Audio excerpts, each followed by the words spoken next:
Welcome to the podcast. It's the best podcast in the world. This is going to end up on the show. I know it, motherfucker.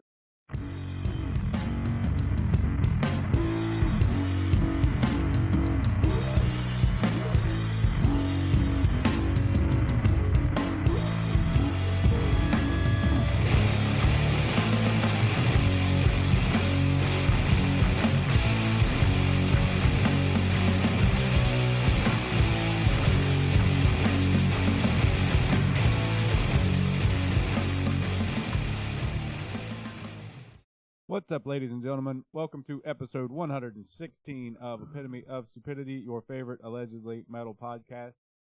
Today's tunage is brought to us by the self-proclaimed most punctual band in Louisville, Kentucky, one Shi. I think I'm pronouncing it right. They use the Japanese symbol for it as well. We're going to find out later fucking on, though. The song is Pure Disgust, which is also I guess it would be the title track off of the newest album of theirs that just released on the 15th.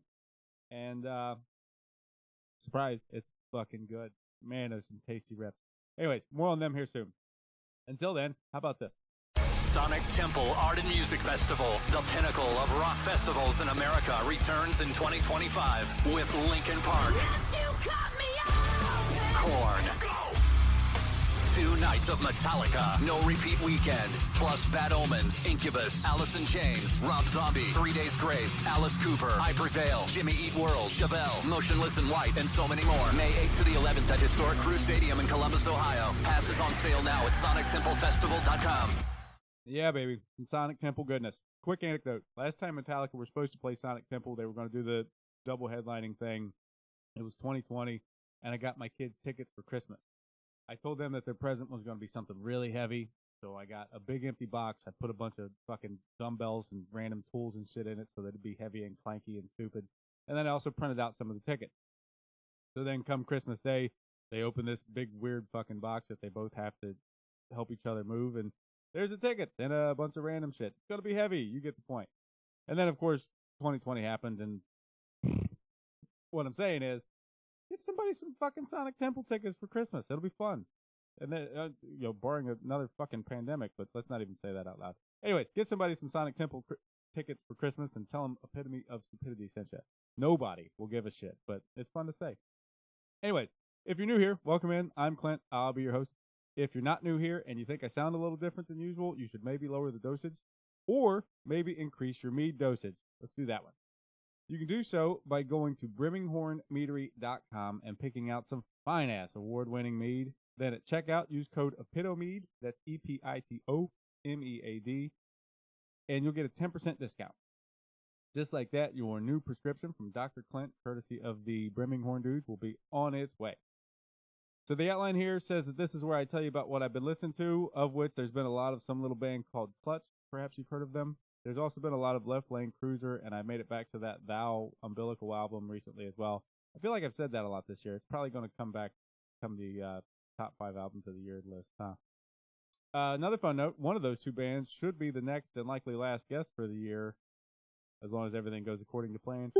And when doesn't things go according to plan? Right? Right. Before all that, though, let's have some quick Clint notes about today's guest, Shi. Formed at, again, I think it's going to be the first question, is to figure out if I'm saying that right or not. Formed as a trio in 2015, but have been a quartet since 2018. Their form of stoner doom seems to get more riffy and abrasive with each fucking release, and they'll get no notes from me about it because they're doing a damn fine job. Let's maybe have a better conversation with them about it. Maybe one singer or guitarist Bael of the band. Yeah, maybe. Here's some punctual Kentucky phone sounds according to my notes. So, beep, beep, beep, beep, beep, ring. And he answered. On the line with me today is Bael of... You know what? I should skip to the first question here. How the fuck do I say this out loud?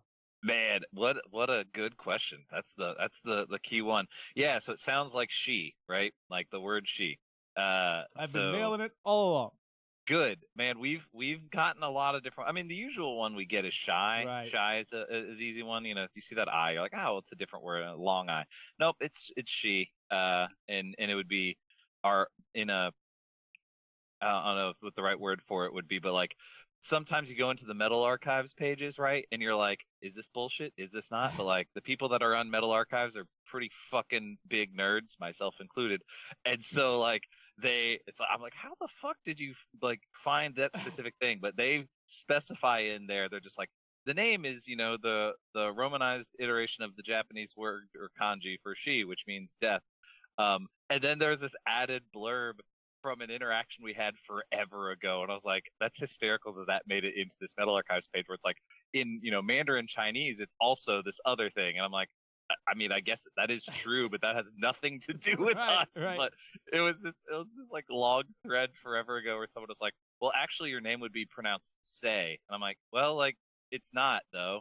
If someone's gonna actually us, generally I'm like, all right, like let's hear you out. You're probably right. In this case, they weren't, but yes, no. To answer your question succinctly, yeah, it would be Shi. She got it. Yeah. So where are you calling from today? Louisville, Kentucky. All right. So right there off the bat, you've said it Louisville, where I've got a follow up in here to actually ask how it's pronounced, so that I can run through the Louisville, or the big just combo syllable Louisville.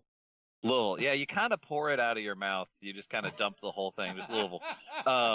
The tourism board here got real smart, and they made that shirt that has all the different phonetic ways to say it. Like you said, Louisville and Louisville or Louisville, which is as wrong as it gets. Definitely not Louisville. But yeah, it's like you'll hear people here even saying it in different ways at different times. It's just kind of whatever you're feeling at the moment. I would say the easiest and most common is just kind of that Louisville, right? Louisville. But you don't have to really overpronounce any of the pieces of the phonetics there. I've heard some people really put emphasis on the Louisville or Louisville. But it's like, just Louisville. I like I even wrote it down. Pour it out of your mouth. Like just pour it out. It sounds like something that should just kind of fall out drunken. Yeah. It's rattling around in there and just whoop. Hey, look, there's the name. Fucking it's Louisville. right here. There it is. What have you been listening to lately? Ooh, man, what have I been listening to? I'd have to let me pull up my last. Let me see if I can't pull it out of my mind. I've been listening to a lot of our friends, bands recently. Guys from your neck of the woods, Weed Demon, just was spinning. Hi, Jordan. Yeah, shout out to Jordan. I gotta give him a call here in a little bit, actually. So Weed Demon, listen to them. Our friends in Crop from Lexington, Kentucky. Those dudes have been longtime friends of ours. Storm Toker, also from Lexington. These guys, Bazooka Tooth from Nashville, as well as from Nashville, our friends in Howling Giant. Their new record from last year, Glass Future, was like one of my two most spun records of the year, followed by our Evansville friends in Fairy Ring. Their album Weary Traveler has been in like near constant rotation. And then I've been getting excited. Our friends from Pittsburgh in Star Viper are putting out a vinyl EP with a combination of 2 singles they put out digitally and then some live songs that they did in Mind Rocket Studios. So yeah, I've really just been spinning a lot of friends bands these last few days. That's the long and short. Yeah, man, nice. The names of some of these things. Today has been just a wealth of weird fucking names. There's a bunch of things that you listed off there, and then there's some of the things there in the background of your room there. Started with seeing that Shania Twain Saw Massacre is opening for the St. Pierre Snake Invasion somewhere coming up, and today's just been a wealth of wonderful fucking names. The Shania Twain Saw Massacre? How great is that? That is a killer name. Oh my god, I'm adding that to the Googling right now just so I can make sure I circle back to it. That is... Shania Twain Saw Massacre. Right, and like completely overlooked in that is that they're opening for the St. Pierre Snake Invasion, which is not a fucking normal thing to start with. Snake Invasion. There, Jesus Christ, look at this. Man, I do love myself like some good obnoxiously long band names like that. Like that shit's so fun to me. And I mean Louisville's kind of got, we've got the claim to fame in that vein would be, Belushi Speedball being the like kind of tongue-in-cheek joke band. Yeah, man, that's good. Shania Twain song. That really tickles. That the is ivories. so fucking good. I'm gonna have to reach out for them just for the fun of it. Yeah. So the new album Pure Disgust came out yesterday. Yep. 11/15. Give us the cliff notes on the band from inception up to yesterday. Cliff notes on the band. Started in 2015, so next year's the 10-year anniversary. We started.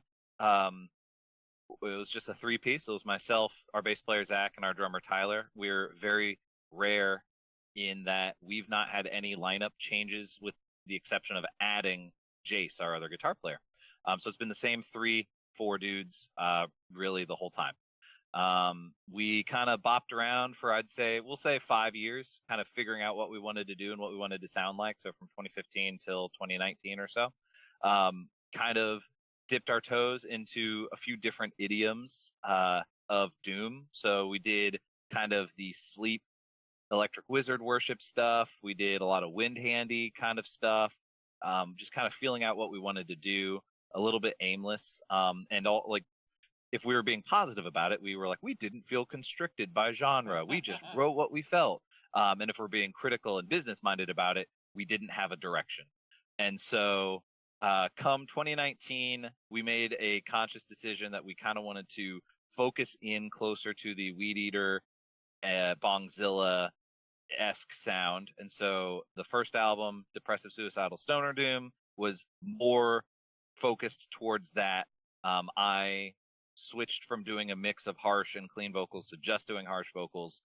That album came out in January 31st of 2020.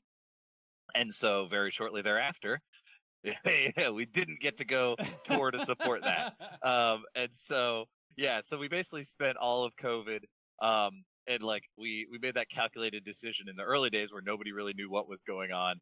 And it was, what's your social bubble? We all kind of said, all right, we're going to make our bubble ourselves so that we could still practice. And some of our friends and bands didn't do that. And so, they kind of interacted digitally, but we were like, man, we're not seeing anybody else.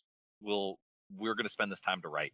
And so we got together over the course of COVID, and basically wrote the second album, Basement Wizard.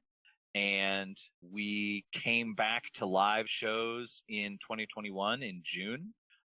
With our final live show pre-COVID was in Pittsburgh, Pennsylvania, at a place that's no longer there called Howlers. Our friends in Jake the Hawk, now Star Viper, put that on for us. Star Viper, Myers, Mother Elizabeth Thorne are the 3 bands that kind of turned into. And then our first show back from COVID was with Jake the Hawk in Youngstown, Ohio, at Westside Bowl, which is one of our favorite places to play. If you're ever in the region, Westside is the best. Nate is doing the real work up there. And so, yeah, Basement Wizard 2021. And then we had been kind of writing some new stuff. And over the course of the last 3 years, we've really been trying to split our time between playing shows out of town when we can and writing. And then, fast forward to the past 6-ish months, we went into the studio after having kind of written everything, recorded here in Louisville with our friend Dave Chale at Dead Bird Studios, and got everything done. And we had a pretty abbreviated production cycle, much to his chagrin, for sure. If whenever he hears this, he'll probably be like, yeah, those guys were real assholes about getting rolling. But I have found that I need deadlines to operate under, and we as a band need deadlines. And so we set ourselves an aggressive schedule, and we kept to it. And then that all culminated in last night with the album coming out on streaming platforms at midnight last night, or Thursday night into Friday. And then we had our album release show at Magbar last night. And it was a great time and had lots of friends there. And it was everything that I hope for those release shows to be. It was just a good experience all around. Got to see 2 of our friends' bands play, and have folks that weren't familiar with them find out that these bands are great. Isolation Tank Ensemble from here in town opened, and Enemy of Magic from St. Louis, Missouri came in and played and blew everybody away, which I was like, fuck yes, this is exactly what I want.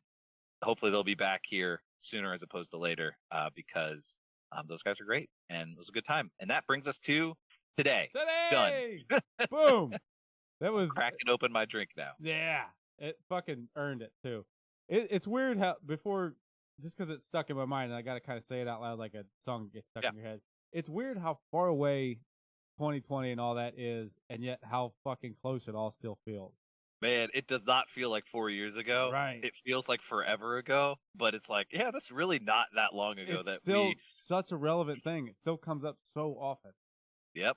Oh, in my professional working job, like, it's one of those things where it's just like, we'll be looking at, numbers and stuff, and it's just like, there's still this big, huge asterisk on 2020 to 2021 where you're just like, well, the COVID effect. And then like, everyone's like, well, you can't blame that for everything. It's like, my God, you absolutely have to. Like, it was very real. We all went inside and didn't come out. Right. As a matter of fact, completely fucking randomly, I think I bought this shirt at the last show I went to before everything closed down, at fucking Bridesmaid show at the fucking Dirty Dungarees here in Columbus. Yeah. I just weird. It's as an aside, Bridesmaid's about to play like their farewell show, aren't they? Of course. You'll get to see our friends. I'm pretty sure Blind Scryer are playing on that bill. Our friends from here in town are going up for that. I think they might be on the bill. And if they're not, then I apologize on saying that they are. They should be, because that band is great. They should be playing every show. I'm pretty sure they're playing it, and if you're not familiar with them, you'll really like them. They're great. I'm pretty sure I've seen them a couple times as well. But yeah, no, that is going to be a good night. Back to you guys though, and the album that came out yesterday, Pure Disgust. What has reaction been to it so far? Man, supremely positive. I've been really, really happy. Lots of friends and acquaintances have reached out, either directly to me or to the band, or have made posts about it. Man, it's been very humbling and reaffirming in kind of, like I said, when we were leading up into 2020, we were a little bit aimless in our sound, and we kind of focused in starting in that time period. And we really I've made a conscious effort with each release to continue to try and focus in while not getting too one note with our delivery. And a couple themes that I've seen from people that have talked about there, like, this record really is you guys. It sounds like a She record. It sounds like what you guys do, but it's still, not resting on its laurels. It's still trying new things. It's still expanding what that even means to sound like a She record. Have had a lot of people comment on the increase in like guitar melody lines and harmony lines and stuff. There are some delicious fucking riffs in there for sure. Thanks. I appreciate it. Yeah, I've been really happy with the reception. And yeah, so we're pleased as punch. Why is it called Pure Disgust? Man, that's a like the short answer would just be, we were writing the song Pure Disgust, and thematically that song is just, it's kind of in the vein of our last two records, of a little bit of self-deprecation and kind of processing through that. And that line Pure Disgust popped into my head as lyrics do. You just kind of think of a thing or a phrase like, yeah, that's a cool phrase. And we've had, each of our albums have had a title track. We've had a song that is the album title, and we were going through this album and kind of getting song titles and workshopping, and we have our working titles that sometimes become the real titles and sometimes don't. And I, for whatever reason, just really mentally gravitated towards that song title. I was like, that's a good, that could be it. And we were talking as a band about it, and the rest of the guys oftentimes defer to my preference on things, and they're just like, hey man, if you think it sounds good, like we're on board for that. And so I was like, all right, well, that's it now. And we're going. I'm really glad that you describe it that way with the working titles and everything, because I had you guys just the whole thing on shuffle there on Spotify earlier today, and caught Lawn Care for Adults. Yeah, and I see the title come across the screen on in my truck, and I flashed through conversations when I had Sugar Horse on whenever, and some of their just absolutely ridiculous song titles, and he talks about how they're just kind of stand-ins until they're not. And I wondered the same fucking thing about Lawn Care for Adults. And Lawn Care was one. I'm like looking back through our albums of which ones were stand-ins until they weren't. None of that first album, all those first album titles were pretty specific and or we did it. Lawn Care was definitely one where I was like, that was, in our demo folder. I was like, yeah, sure, we're putting that one.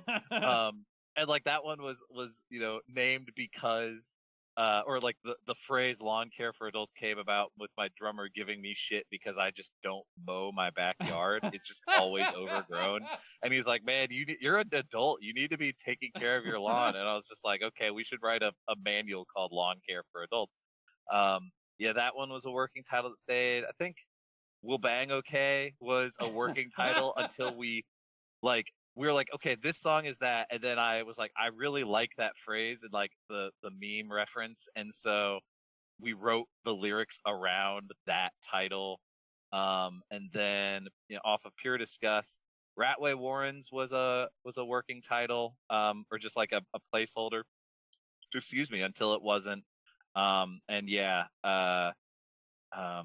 let's see. So ZBTC, I'll let you in on the. I'll let your listeners get the exclusive scoop then. ZBTC, for about the last 2 years, there would be this joke, our inside joke between me and some of my high school friends, and I brought it into our sets where I would introduce a song and go, "Hey, what's up? Like, this next song is Zombie by the Cranberries," and then we would play any other song.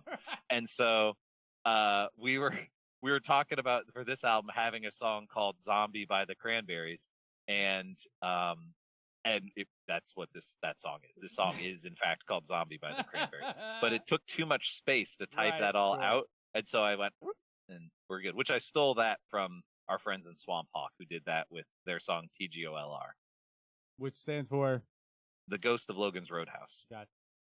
I'm a big fan of like a lot of the metal genre and a lot of like punk rock and aggressive music in general. If you're going where I think you're going with this. Well, like, it's like, it's such a serious, it drives me thing. Nuts, man. But like, most of us are a bunch of fucking nerds goons. And goofy. Yeah, we're a bunch of goons and goofuses.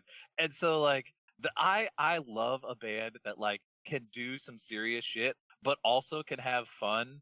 And like, those two things don't have to be mutually exclusive. Right, you man. can have fun and be a real serious band while also, doing a thing. And like fun. Last night, our buddies in Isolation Tank Ensemble, who are very well connected and very ingrained in collective action and serious topics, and their music is really heady and stuff. But like in between every song, they kind of did that bit that I was just talking about.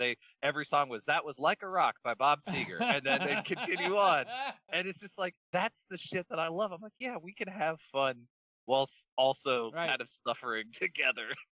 Everything sucks, man. There's no reason to not try to laugh. It's all right. Yeah. I'm a known sucker for some horns and heavy music, and in general, if I'm being honest. Yeah. The horn in Creature Comforts, as we were kind of talking before I pushed record, as I'm listening to the album yesterday at work and pissed off about 1,000 different things. Yeah. The horns in Creature Comfort caught me off guard and happily pulled me out of what the fuck I was doing. Yeah. I love it. Where did that come from?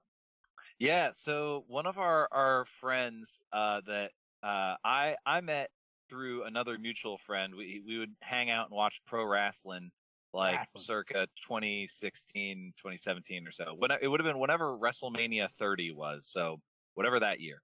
I'm going to take your word on it. Yeah, so we started hanging out and watching wrestling and became good friends that way. And he is a trumpet player and a music educator, and hosts a podcast.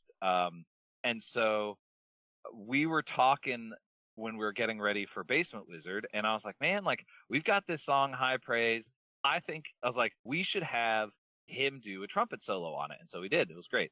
And so we were talking during writing this album and during Creature Comforts, we got to that section, and like, I had been working on a guitar solo, and I was like, you know what? I was like, we should ask ask Kurt to come back and do this. And all the boys were like, well, hell yeah, we should. And so yeah, it was really just repeating kind of that that same offer that we had in that last one, and it's slightly because you hear saxophones in aggressive music a lot. You hear a lot of saxes and flutes. You hear a lot of woodwind stuff going on. And like I just hadn't heard like brass instruments being used. I'm like, well, I know this guy that plays trumpet and cornet and brass instruments. I was like, let's get him in there. And so we went into the studio and we're talking with him and had him lay it down. He's like, so like, what kind of a vibe do you want? I was like, just do something, and then I'll know what to change after you just do whatever. And so he kind of laid this thing down. I was like, okay. I'm like, man, what if like you kind of did the outline of the melodic idea, and he's like, what if we layered it and made it sound like you're eating at a Mexican restaurant? And I'm like, now we're talking. And so in our demo, he like did it once, and then he did it a second time with a mute in the trumpet. And I put him in there, put some reverb. I'm like, yeah, no, they're bringing you chips and salsa right now. And he's like, perfect. And so yeah, it's just having fun with friends, man. I like involving my homies whenever I can. Right? That's fucking hilarious. I love it. Clearly, Creature Comforts is my favorite on the album, and I know the horn comes back there at the end. I want to say the last song.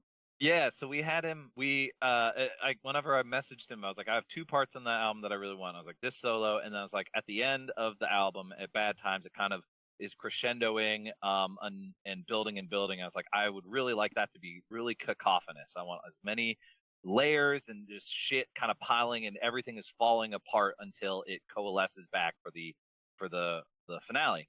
And I was like, he plays in like a jazz fusion band, and he teaches music to these kids.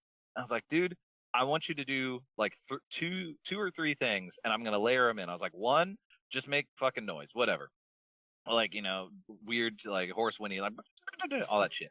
And I was like, the other one I was like, can you just play me some hard bop licks? And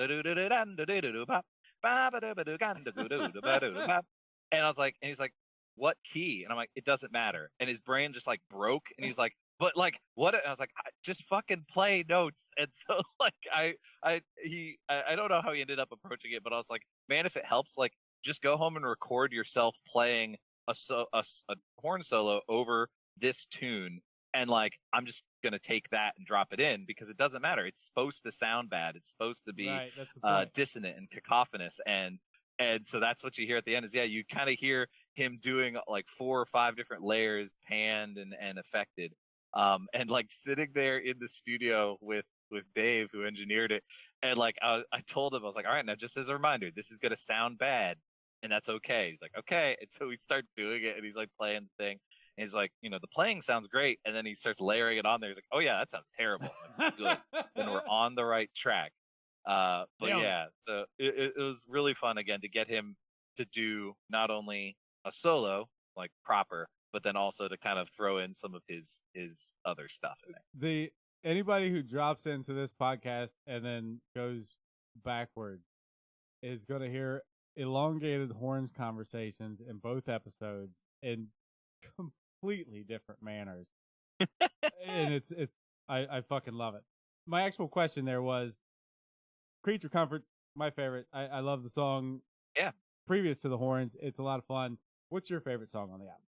Ooh, man, my favorite song on the album. That's really hard. I really like Dex, which is track 2. Dex is probably the second. It's the first 2 songs I think are chronologically the 2 songs we wrote for this cycle first.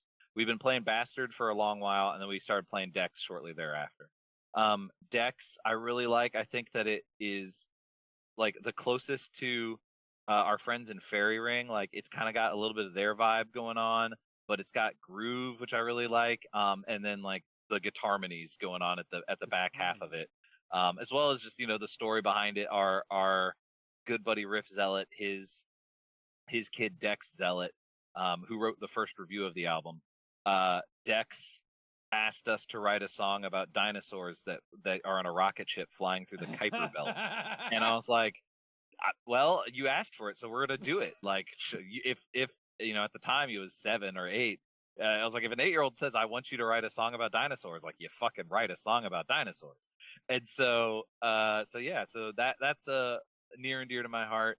I really like the title track, Pure Disgust. I really enjoy the back half when the feel changes up. We're kind of playing in 7. We're playing in a different meter, and then Tyler shifts from emphasizing that meter into just playing straight 4/4 underneath it, which is absolutely 100% ripped off from the band Howling Giant. They do that on a song called River Guide, where they're playing in 6, and then he stops playing in 6 and plays in 4 while everybody else still plays in 6. And it's this, you're moving where the downbeat is and where your head bobs, but it's still in tempo, so you can still bob your head to it and feel right. It's I think that's really fun. But yeah, I'd say probably those 2 songs, Dex and Pure Disgust, are probably my 2 favorite if I had to choose. But ask me tomorrow, different answer. We'll probably. see what happens. Yeah, sure. You mentioned some of the other players in the band there. How about we go round robin with the guys that aren't here today? Yeah. Tell us who they are, what they do, and which ones are your least and most favorite. Oh man, that's easy pickings on that. Great. We'll start with most favorite. So Jace is our other guitar player. He would be, air quotes, the newest member of the band. He's been friends with Tyler and Zach, the other 2, for a long time. Jace plays guitar. He joined in like 2017, and he's the sweetest, most gentlest baby boy. He is our resident vegan, and he is so kind about that. And we will be on the road, and we're like trying to find something to eat, and we're like, all right, well, like, how about this? Like, and we'll be looking at menus to make sure that there's vegan options there. And he's like, you guys don't have to do that. Like, it's fine. I can just, like, I'll go get a granola bar at the gas station. I'm like, Jay, shut the fuck up. Like, we're gonna go so that you can actually eat a meal. Jace is the best. Zach, our bass player, would be my second favorite. And depending on the day or what I need at the moment, he might be my favorite. But Zach balances me out a lot of times, and is usually ends up being kind of like the middleman between myself and my least favorite member. Where if we're having a disagreement, he kind of becomes the objective third party. Zach has really come into his own a lot in the last 3 years, especially. When we first started playing, and on a quick aside, this is my, I don't know, we'll say like 4th real band, air quotes real band. This is the longest band I've ever been a part of, but I've been playing shows and like doing live music since high school. The other 3 dudes, this is their first band, like proper band. Like they've jammed with friends, but like never played shows before we started, never was part of a band. So they've been learning a lot, over the first 5 years, and then as we've continued to. And Zach in particular, when we first started, one of our buddies, Mateo from Isolation Tank Ensemble, he would go, your bass player looks like he's doing math problems when he plays. Because he'd just be kind of like sitting there like looking very, very focused, but like not necessarily in an entertaining way. And so I remember he took that to heart. We were talking about it, and man, he has now become maybe the most fun to watch with us. He is just having a good time up there, and I'm so grateful for him on working on that craft. And then Tyler, our drummer, is my least favorite member. He's a piece of shit, and I hate him. So fuck that guy. But in all seriousness, no, Tyler is definitely, I said it last night, he's the connective tissue of the band. We would not be the band we are without Tyler being a part of it. His playing is interesting, and he approaches, whenever we will bring riffs forward, he approaches them in very different ways than like I often have in mind, and it's almost always better than what I thought it would be. Like I'll have kind of the lowest common denominator feel, or I'll tell him that, and he'll be like, okay, and he'll play a couple times like that, and then he'll start switching shit up, and it always ends up being something so much better. And a number of our songs have started with him bringing a drum groove, and then we write around that. So like Ratway Warrens was 100% that. He came in, he's like, I have this drum thing, and what you hear, that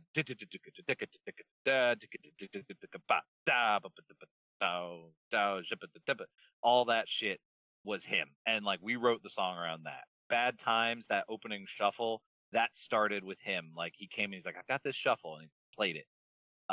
And Tyler is definitely the foil to me for sure in like the operations of the band and the direction of things, but we end up balancing each other out. Whereas, I may be too aggressive with trying to push in one direction and he will pull me back on that. And then he might be too aggressive in trying to go a different direction, and then I'll even that out. So we've been very fortunate, and we've struck a organizational balance amongst the four of us. We each kind of have our roles and our thing that we're adding or subtracting from the greater whole. And it's worked for 10 years now. So I'm pretty pleased about all that. Yeah, man. Fuck yeah. I'll echo the fuck you, Tyler thing just on principle here, but principle. The drummer thing is super interesting, and not to keep like self-selling or self-referencing here, but super relevant to some recent shows. The new Generation of Vipers album and the new A Dear Horse album, and listening to those things. Like, I've been waiting 10 years for that fucking Generation of Vipers album, so I was listening to that motherfucker intently, period. Yeah. But listening to it and lead up to conversation with them, and the same thing with Dear Horse, you start thinking about it in like, I keep wanting to say critical, but you examining these things and thinking about it as you're listening, it's like, this had to have started with the drum beat. And I throw that out in conversation knowing that, or at least feeling like that's a weird way to do things. And they confirm it, and I think, nailed that one, yeah. Yeah, man, it's how and where things start or get sourced or how you craft any of this shit is always, it's so wildly variable. And I do like it whenever Tyler, there's been a couple of songs that we haven't like put down, or that they're still kind of kicking around in the back of my memory. He really wants to do something in the vein of High on Fire's Romulus and Remus, with that like the offbeat emphasis, that shit. We've jammed a few things where we're like, okay, we're getting close, but this is just too painfully obvious that that's what we're doing.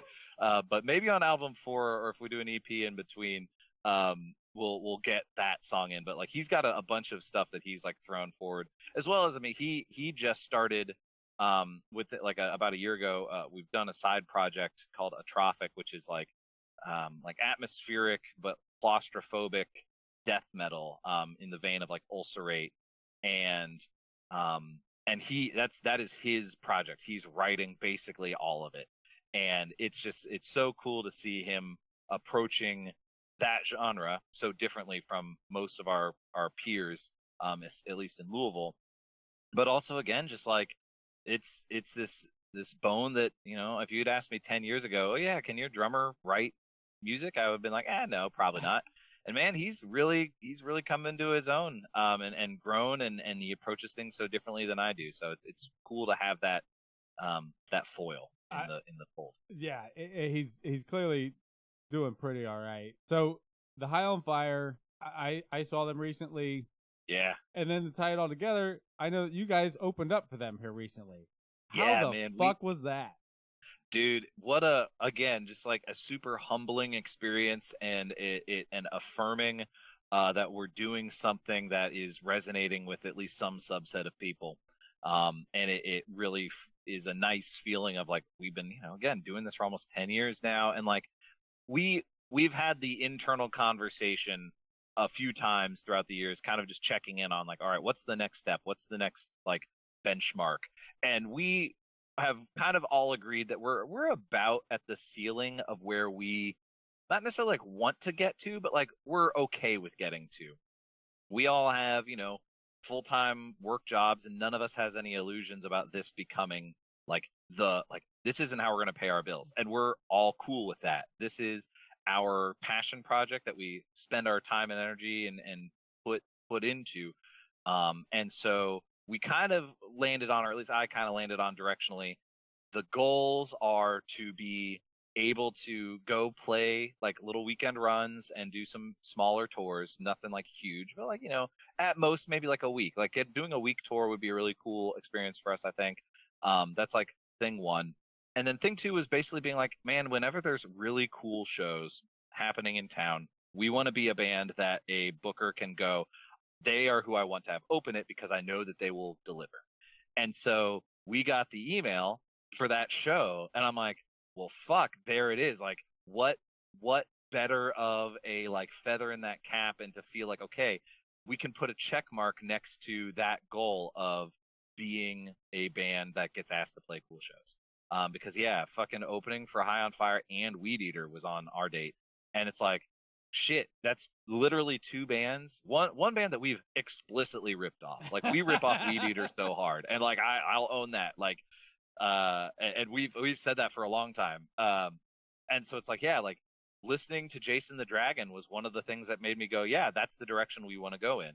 And High on Fire, again, we like Tyler has brought that track. We've talked about, you know, some of their older stuff and like that more up tempo thing, and we're like, all right, like let's fuck with tempos. Like, we can play fast and still be like riff focused. I mean, look at High on Fire.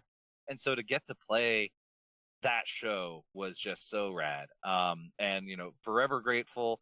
A lot of that opportunity came about because of us playing some local shows that the people that book at that venue at Mercury Ballroom, they saw us at a local show and they're like, yeah, that band is good.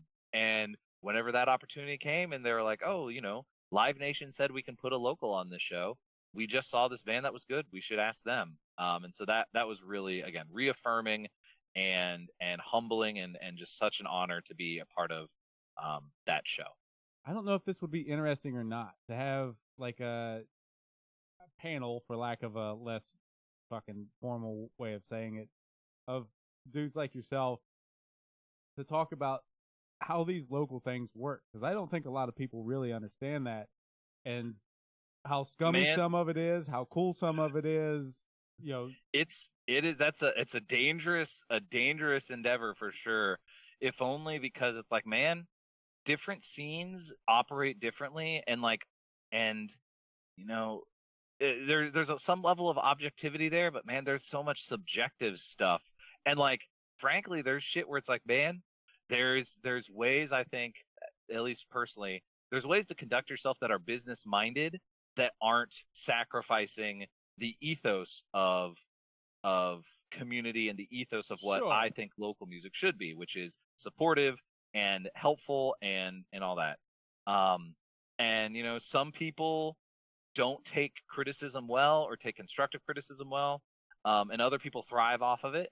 And so like tempering some of that, and figuring out ways to navigate that. And this goes both ways, right? Receiving and giving. I think there's people who try and give constructive criticism, but it just comes across as mean-spirited. And it's like, I know that your intent wasn't that, but you need to focus on or work on that element.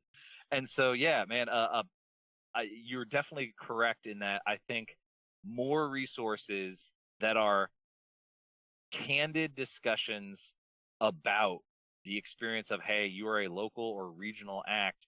Here are some, even if it's just general guidelines of here's ways to conduct yourself, or here's things that you can do to support yourself and your community. And because if everybody gets on board with acting in a certain way, we all can succeed to some degree. And you know, some of it's personality based, some of it's energy and time and commitment based. But I think that there's some pretty simple guidelines that everybody would benefit from focusing on, and we can all succeed. Yeah, there's. I'm just gonna skip that. Like most things, I said I'm gonna skip it. Now I'm gonna say the same thing anyway. Like most you can things, edit it. Like most things, well, you've said a whole bunch of really smart and useful things there, so now I can't fucking edit it out because that's really... you can edit it out, buddy. You do whatever you need. But like most things in life, it's not all of this or all of that. It's not. Yes. And you know, as you're mentioning there's some simple fucking things there that everybody can common sense follow along with to make this not an issue. I'll do a very brief, and if it gets edited out, that's fine. I'll do a brief self plug. I haven't been as active in doing it recently or updating it just because of other obligations. But I had started this spreadsheet forever ago for my own use of booking resources, specifically bands and venues, because whenever we were trying to play out of town, that was the two things I found were really tricky for me to keep tabs on, was, okay, who's playing where and where are they playing? And so, man, like, I just like would troll through Instagram and I'd find a band that I know. So like Weed Demon, great example. Sure. Weed Demon is in Columbus and plays doom metal, and I would put that in my spreadsheet, and then I would just go onto the Weed Demon Instagram, and I would open up every flyer that I saw, and I would just go through and look at where were they playing, add that to the list. Who were they playing with? Add that to the list. Then I'd go to one of those bands. Where are they from? Add it, and then I filled out this. I've got this Excel spreadsheet. It's a Google sheet rather, specifically because if you go to our link tree, you can find the link to it, and it's public facing, and it's cross genre at this point, mostly in the heavy and aggressive music, but there's still some like indie rock and alternative stuff in there. But like, it's just a list of bands and venues, so that if you as a band are trying to play out of town, you don't now have to go do the legwork of finding where to play. That's fucking brilliant. Yeah. Granted, there is wide swaths of quality covered there, right? Like, there are bands there that are brand new, and there are bands that are more established or more professional. There are venues that are more catering towards one genre or another. And so that is an area that I haven't really figured out how to best tackle. Similarly, man, like, to be frank and to candid, there are venues that it's like, you don't want to play there. Like, that is not a place that you will want to play. You will not have a good time. You will not have a successful show, but they do host shows. And so it's like, all right, well, like, do you put it out there because unless something happens or changes, it's never going to get better? Or do you keep it off because you're just dooming someone else to fail? And like that, I'm generally more in the opinion of, like, I want to put the information out there and you can make the educated decision yourself. But you know, that's another bridge to cross. But the point being, the first tab of this spreadsheet that you can find on our link tree, I put like my own editorialized comments of, hey, this is the reason why I did this. A few things that I've observed that I think you as a person reading this sheet should just immediately start thinking about and do. And it's like simple shit like, one, you should have a link tree or something similar that says, here are all of my relevant social links. And it shouldn't just be like, here's your YouTube video and a thing. It should be everything in one place. Your Facebook, your Instagram, your email, your Bandcamp, your Spotify, all of that should be in one spot, so that if I, as a potential listener, find it, I can get to anything from one place. And then go to all of those places and make sure they link back to this. So I shouldn't be on your Facebook and go, do they have an Instagram, and I don't see it. I shouldn't be on your Instagram and go, oh, well, how do I get to anything else? It should all be as easily to navigate from one thing to another. And then the other one, again, my own, feel free to cut this one out. Fucking check your goddamn DMs and messages every day. Every day, make sure you've checked it and respond to it. Respond to it even if the answer is no. Respond to it even if the answer is I don't know yet. Do not leave anybody on red. And I will say that's more of a venue thing than it is a band thing, but it is definitely both parties guilty. If we all just respond to messages and make sure that all of our contact info is correct, we can all do better, ourselves included. I am terrible with Facebook Messenger. That shit gets missed so hard on my end. I drop the ball on Facebook all the time, and so I put a blurb in our bio on both. I said Instagram preferred, Instagram preferred, or email, and so then it doesn't get missed. And people still hit us up on Facebook, and I consciously check it every couple days just to make sure. But yeah, like, I think there's opportunities for us all to improve. Anyways, moving forward, what are these songs about on Pure Disgust? Ah, jeez. The new album from Shi. I can't. You want me to just do the rapid fire? Like, I'll give you a sentence about each of these 12, because man, they cover a lot of ground. We can do a sentence per. We can dive in. I'm going to defer to you.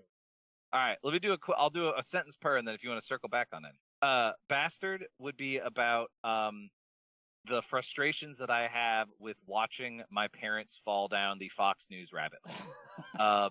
Dex is about dinosaurs flying through outer space, because that's what it was asked to be about. Ratway Warrens is about wanting to self-isolate and just kind of get away from everything and be like, I'm out of here. Creature Comforts would be about like inequitable or unrequited feelings towards friends or romantic partners or the world in general, being like you're giving more than you're getting. Oxgoad Blues is about Shamgar, son of Anath, who in Judges 3 kills 600 Philistines with an ox goad, and ties that ideologically into current world affairs. The Howl is an instrumental song where we rip off the band Howling Giant. The Interlude is an interlude, and that's what it is. Zikranam is about like losing a loved one and feeling like, how am I supposed to not necessarily like carry on, but just like, how am I supposed to honor that memory and that person and kind of unpacking that feeling. Pure Disgust is being like, damn, I suck and I don't like myself. Soon Enough is also like, damn, I suck and I don't like myself. Zombie by the Cranberries is about looking around at the current state of the world and being like, damn, everything sucks and I don't like it. And then Bad Times is kind of a mix of everything sucks, as do I, and I don't like it. The end. I feel like I should summarize this. Everything sucks and I don't like it. I like this album even more now. To be as simple and accurate as possible, the album cover is fucking amazing. Tell me / us about what led to that final product. Yeah, I can absolutely do so. So it was painted, or not painted, rather. Sorry. It was drawn, it's digital, by our friend Nathan Pietrzakowski. If you go to our Bandcamp, a link to his website is included there. So I met Nathan, or I'm sorry, I call him Pietro. I don't know why it's called him Nathan. I've never called him Nathan in the entirety of the time that I've known him. It's always been Pietro. So Pietro and I met freshman year of college through a mutual friend of mine who I went to high school with, and he ended up roommates with. I was down there visiting, met Pietro, became fast friends.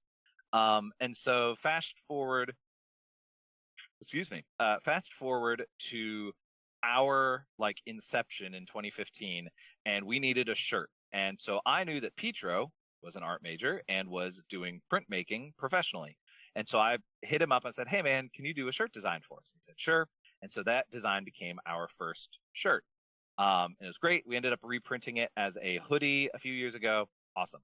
So it was time to do the second album, and I hit up Pietro and I said, hey man, like I would really love to do an album cover with you.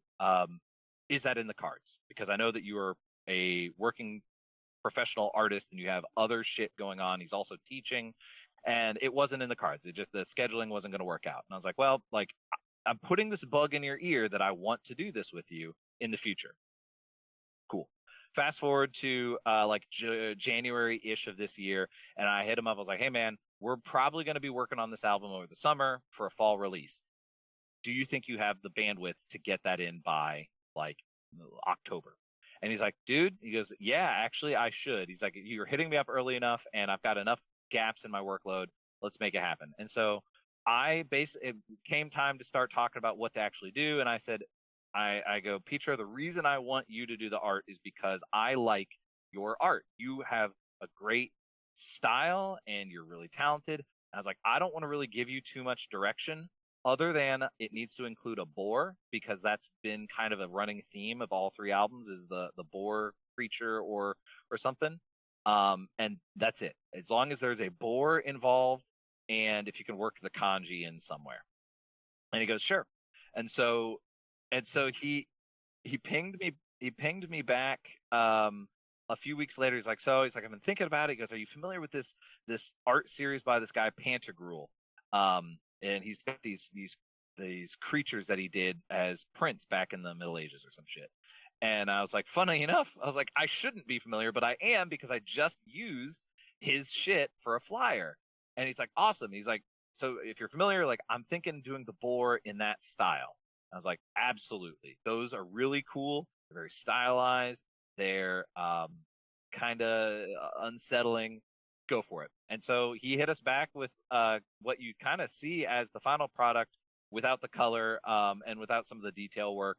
And I was like, yep, that's it. Go with it. And so then he basically delivered the final product not too terribly long after that. So it's really mostly his artistic vision. He wanted to incorporate, the music side of things. He wanted to incorporate the smoke and the pipe.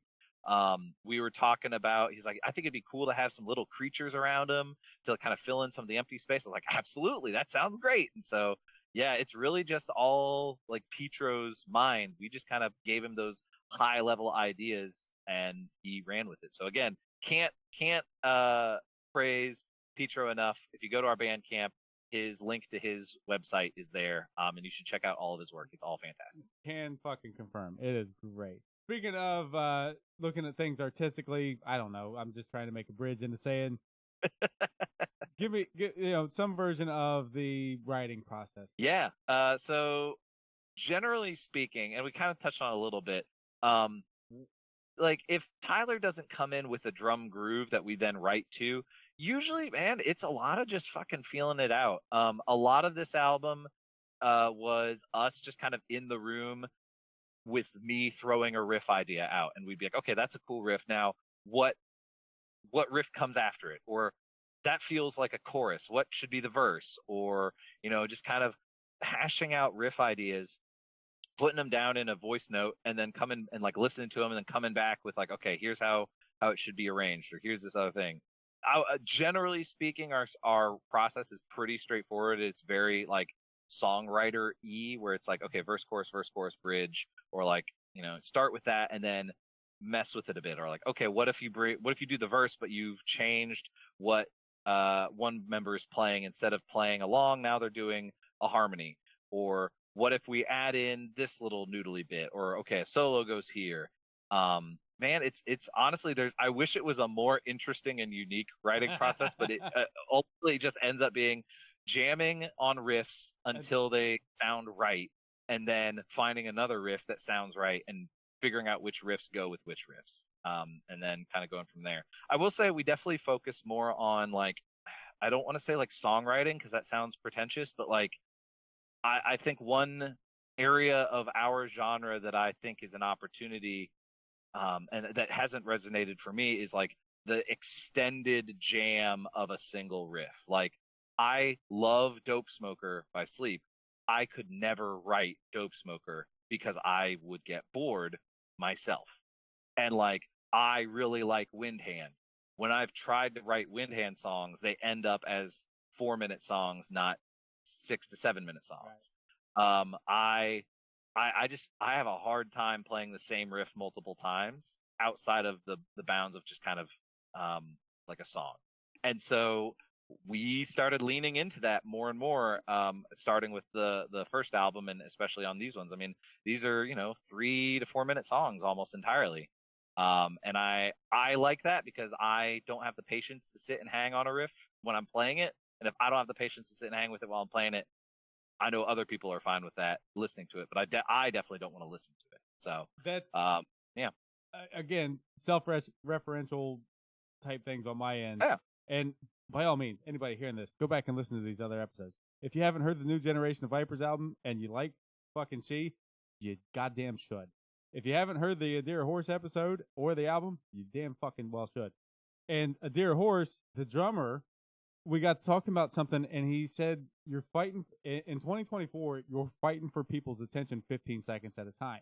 To extrapolate out from that, it's not long from now where the 4 or 5 minute song is the 8 or 9 minute song. Your futuristic Windhand. Man, dude, so man, that the Dear Horse comment really resonates for sure.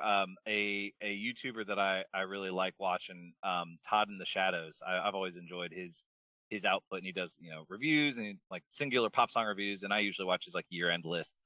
But one of the things that he had commented on either this year's or must have been last year's, because this year's not done, last year or the previous, he really honed in. He's like, this was the year of like the influence of TikTok really fucking crystallizing and driving home. And like, he was talking about these songs that it's like, all the song is a hook, and then like the quickest verse you could possibly get on there, and then back to that hook. And like, that's not a new formula, but like it used to be you milked that for 3 to 4 minutes. Now it's like, no, your song is 2 minutes, 2.5 minutes, because you're not writing actually a song. You're just writing a hook for TikTok. And so that Dear a Horse comment, like, man, that's in line with what's happening in popular music. I'm not surprised that it would eventually trickle down into other forms of creative mediums, because like it or not, like the pop culture zeitgeist will influence even the underground side of it, as the kids who grow up watching TikTok videos find heavy music and move into that. They don't leave all of that behind. They bring some of it with them. Right. And so, yeah, that totally makes sense. Anyway, I love some of the, I don't know, catchphrases, for lack of a better way of putting it, related to the band, from the most punctual band in Kentucky to Deep Fried Doom and Roll to Only Rock and Roll is Real. Which one of you wonderfully weird prophets are coming up with these damn things, and why aren't you making doom metal Hallmark cards, patent pending? I will go into business with you now about that's a good idea. Oh man, greeting cards. Patent I'm always on the hunt for good merch ideas. So yeah, we'll figure out a licensing agreement with you for that.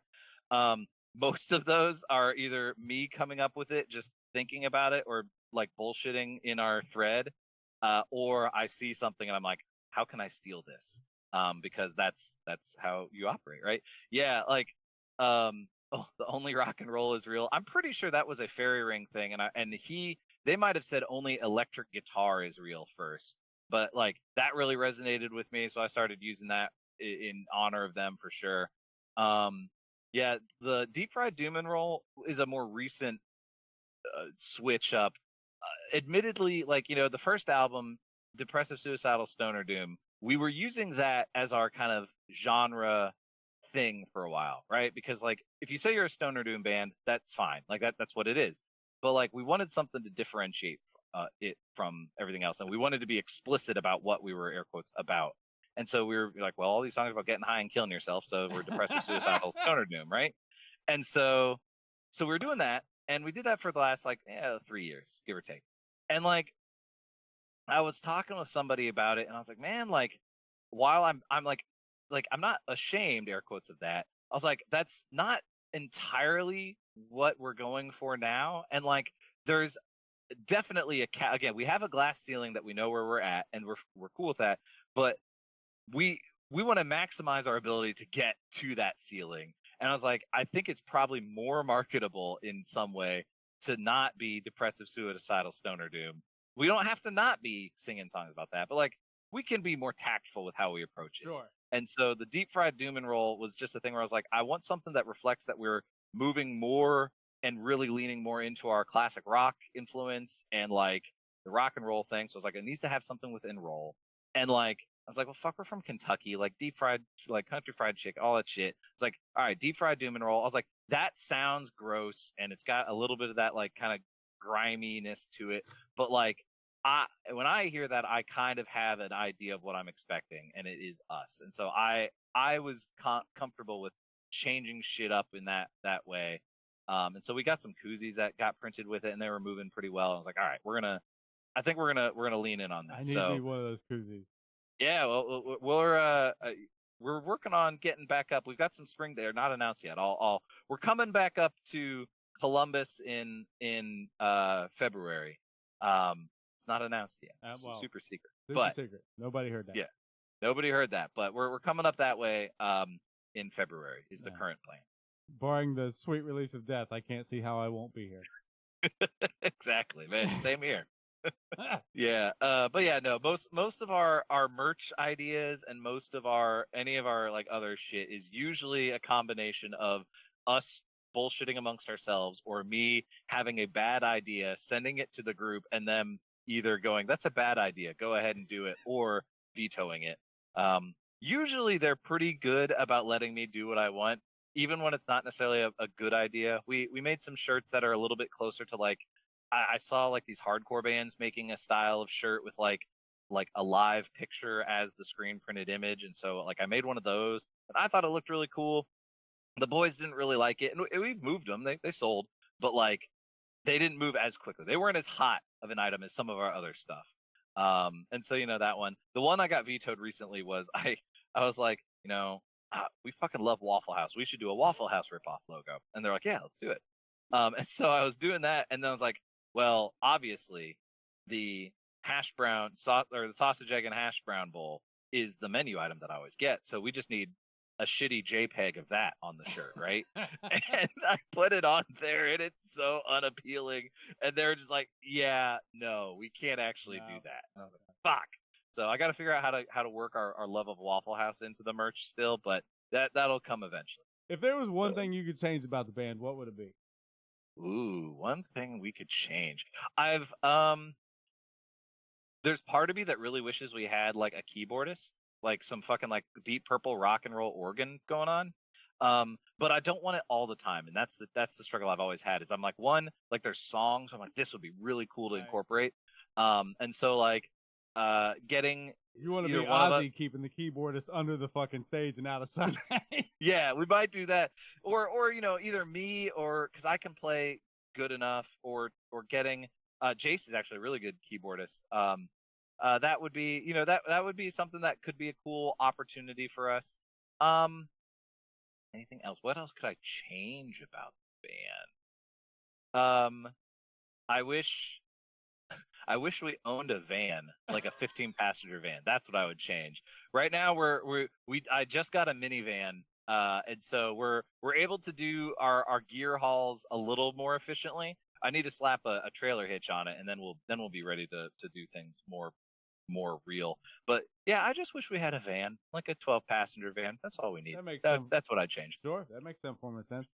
What kind of influences go into making Deep Fried Doom and Roll? When we first kind of switched over during the first album, it was very clearly Weed Eater and Bongzilla. Now I would say it is more Church of Misery. That's probably the band I'm most like ripping off, and I'm listening to, and I'm like, all right, I want to write a new song. I just put on fucking Houses of the Unholy, and I'm like, okay, what did they do? Let's just do that. Doing those things. Yeah, it's a lot of Church of Misery, and then again a lot of like classic rock shit. I fucking love. I get endless shit from one of my best friends for it. I fucking love the Eagles. I love the Eagles. They are so awesome and terrible, and it's great. It makes me feel like a dad, and I'm like, hell yeah. So yeah, the Eagles. I've recently also discovered, much to my shame, I've done it 2 years now. I did the 30 days of Kissmas, where you listen to a Kiss album every day of December. No. Yes, the entire month of December. No. One album a day. And I've discovered that I genuinely like the first Kiss album. You are awful. Awful. I don't know. I went into it being like, I did it as a torturing myself thing, because I was like, yeah, I'm going to subject myself to this terrible thing. And I came out of it and I was like, oh fuck, do I like Kiss? So yeah, that was a very hard realization to come to. But I fucking love Bad Things. I fucking love. There's a shot down here, the Turbo Lover, which is 1 part Malort to 1 part Jaeger. Love it. It's so good. I love Moxie, which is this soda from up in the Maine area. That's kind of like if you took like cough medicine and root beer and mixed them together. There's this liqueur called Brachovka, which is like it's like a spicier Jaeger. Yeah, I like Bad Things. I love Good and Plenties. Good and Plenties are like my favorite candy.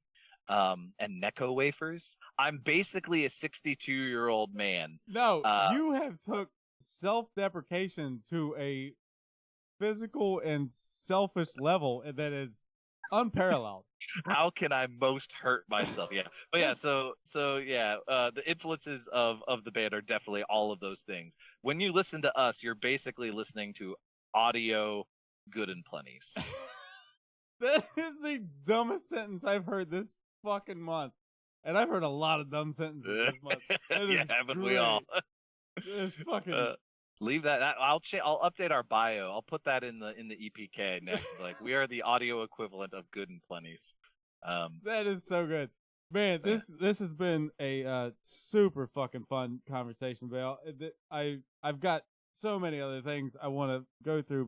What's your favorite riff? Both yours and in general. Ooh, favorite riff.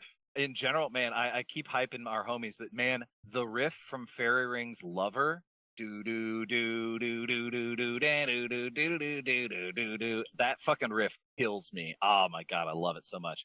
So yeah, that riff is probably one of my favorites of the moment. On the new record, if we're self-promoting here, oh, probably they're all so good. From self-deprecation to self-fucking. Yeah, there it is. I really like the tag of Oxcode Blues, which is not a riff I wrote. So Jace wrote most of that song. But the that little lick, I like that a lot. Jace delivered. He's like, hey guys, like I wrote this song, like could we maybe like try it? And I'm like, yes, Jace, we can absolutely do that.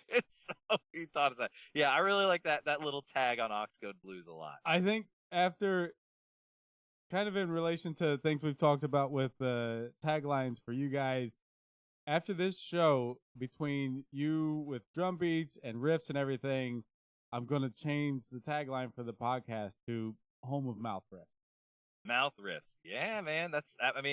That's what you do, right? Is when you're trying to tell the other members what to. I mouth drum to Tyler a lot whenever we're workshopping. I'm like, yeah, try like a and like I do the air drums as if I'm hitting them, and he'll like be sit there just like, yeah, sure, whatever. And then like he'll play it. I'm like, no, not. And he's just like, you're hitting drums that don't exist. And I'm like, I know, but I don't. But still replicate it. Yes, make it happen. It's your fucking problem to figure it out. Stop saying things. Just do it.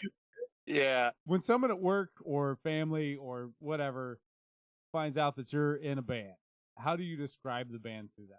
I love that question. What a good question, because man, what a real thing. So I got a new job in 2020. I was a crazy person, and COVID, I had my final interview for this new job was March like 12th, 2020. And I, met my, at that time, like big boss by doing the elbow bump. I went, bloop. And so I ended up starting in July. And so in the onboarding, they're like, tell us fun facts. And they're like, oh, they asked that. They go, well, what kind of band do you play in? And I'm sitting there, I'm like, well, I can't tell them I play in a depressive, suicidal stoner doom band. That'll probably not go over well. So I always have described us as Black Sabbath, but sadder and madder.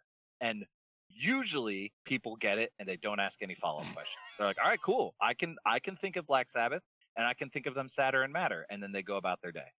So that's my, has been my go-to since 2020. Round this into the stupid fire questions and then the actual end of this. All right, I'm ready. Stupid fire. I believe that this first one is an easy one. Coffee or tea? Coffee. What's something you could eat for a week straight?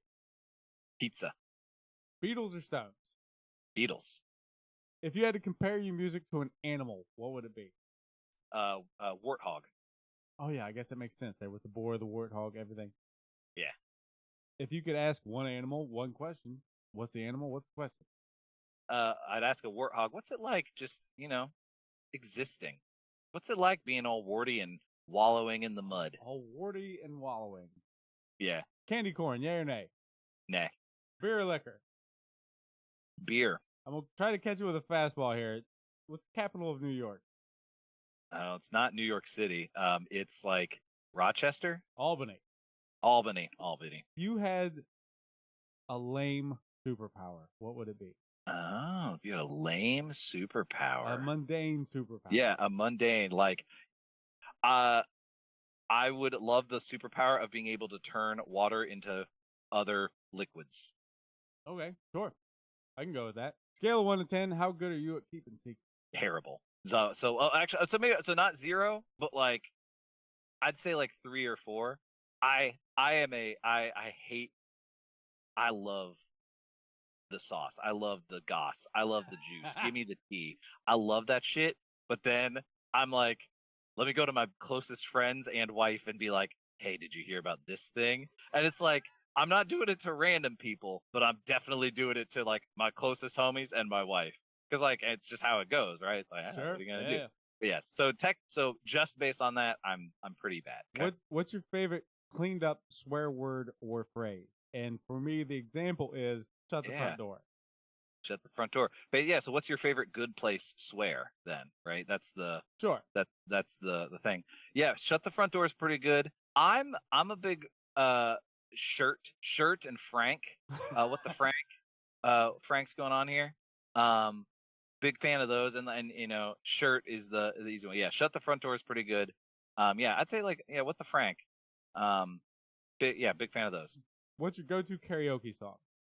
Ooh, man. I wouldn't say it's my go-to, but we were on a cruise last year. We did an Alaska cruise as a vacation. And I did our cup. I did Tush by ZZ Top, and everybody like that. That was interesting. Although I totally forgot that solo goes on forever, and it's not cut in that karaoke. So you're just kind of standing there while there's a karaoke guitar solo happening. You're like, well, this is boring. If it's not that, then if we're talking Disney, it would be Oogie Boogie's song from Nightmare Before Christmas. That song, love it. Great song, great swang. It's a good time. So I would go with those. There is a solid possibility that the person that I'm about to reference hears this. Okay. To kind of go back a couple questions there, my mundane superpower would be I want to know what you're listening to. I want to know what you're listening to all the fucking time. And Spotify, if you use the app it's a dead function. You can't really update it. You can't add people or anything. But the app on the computer, I remember, you can do that. You can pull things from, and like I've got a list of like 10 or 12 Facebook people where it's still there. I still see what you're listening to.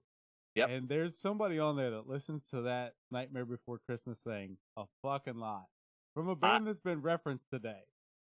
That's funny. I used to, I loved that feature because I would use it to find new shit to listen to. I'd go look and be like, all right, what's my buddy Kevin? Yeah, it was awesome. That was a better discovery tool than any of their shit. But yeah, I do miss that function, being like a live working one. It's so good. Sausage links or patty? Oh man, damn, that's a tough one. I'm gonna say patties, if only because you can break the patties up easier in your bowl. Like some sausage biscuits and gravy. Yeah, patties. You, Bael of Shi, get sent to a desert island by yourself for the rest of your life. You get to take one album with you. What's the album? Dark Side of the Moon by Pink Floyd. My dude. Because then I can use it to go to sleep, too.